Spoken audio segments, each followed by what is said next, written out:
Okey kan? Ni ambil lah mak ni. Dapat okey kan? Mic okey. Kita dah pasang okey. Kita dah pasang dekat mana ni.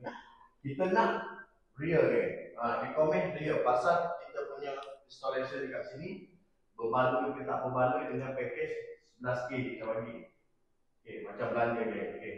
Untuk ni corak apa semua yang style dengan downlight LED. Okay. So kita nak dia komen apa yang kita buat dekat sini. Okay. This is real. Tak ada nak buat apa orang cakap nak berlakon ke apa, tak ada. Bos Akid direct tanya. Masuk rumah pun just direct tanya. Jika ada komplain bagi tahu direct. Kita terus respect. Kita dah bawa orang ini, kita dah bawa. Ini pun import.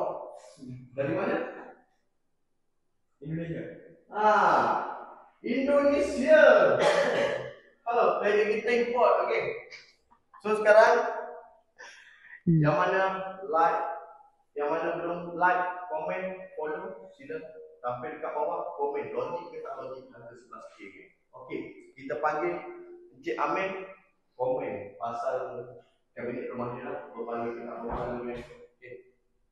Cuba komen sikit. Mari kita ada sikit. Tengok. Israel gang. Okey, mula-mula tengok hasil design ni comel lah, puas hati sebab dia punya finishing pun kemah. Yang lagi satu combination warna ni pun lawa lah kita tengok. Sebab kita jumpa arcade ni dekat TikTok lah, sebab mula macam yalah nak siap rumah ni ambil masa sikit sebab susah ke. So bila kita tengok dia punya, mula dia bagi sampel design jugalah. Nak buat kabinet macam-macam pattern juga dia bagi. Lepas tu kita review. Lepas sekali kita tengok dia buat punya dengan design dengan marble sekali.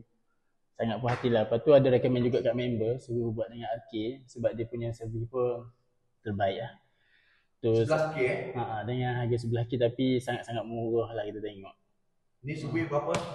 Servis ni dalam 20K dia nak. Dengan marble lagi. 20K. Komen dekat bawah ramai-ramai. Mana lagi nak kita pergi. So kalau siapa-siapa nak buat kabinet ni sangat-sangat recommend dengan arcade sebab dia buat cepat. Orang kata kalau Kelantan panggil mudah basuh lah. Tu je. Okay, it's real gang. Customer komen. Korang takkan dengar je gang. Book tak cepat-cepat. Masuk slot gang. Gang. Apa pun gang? Janji apa?